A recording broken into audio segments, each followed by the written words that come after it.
What's up mga Lodi? So ayun, panibagong video na naman mga Lods. So andito tayo ngayon sa compound ng DLSM HSI. So ayan, for today's video, dito muna ako magbabike kasi hindi ako nakasama sa ride ng Tropang Drinks kasi medyo uulan kaninang madaling araw kaya akala ko lalakas kaya nagdalawang isip na ako sumama. So ang ruta sana ay sa Bonifacio Monument sa Caloocan. So sakto, wala naman akong ginagawa sa bahay kaya ito, tamang tambay muna rito, tamang pahangin dahil medyo presko yung lugar na to. So sakto, dahil hindi pa nga ako sanay magsuot ng cleats kaya ito, naisipan kong dito na lang muna mag-practice muna. So ayan, cleats tayo ngayon mga Lods. So kailangan nating sanayan para hindi na tayo manibago sa mga pagki-cleats in sa cleats out habang nagdarive.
So ayun mga idolords, konting practice pa siguro.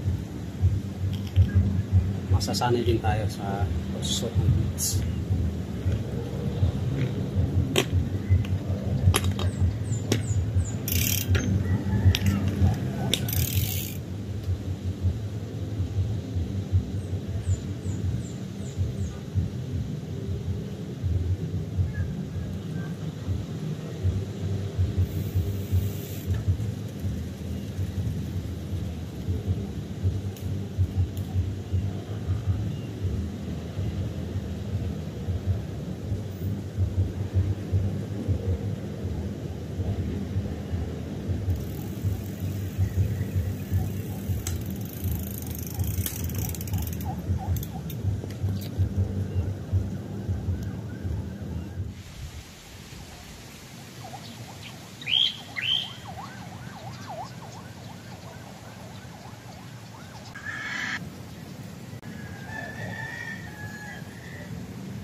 So ayun, ginusto na natin to kaya kailangan na natin ipagpatuloy, sayang naman.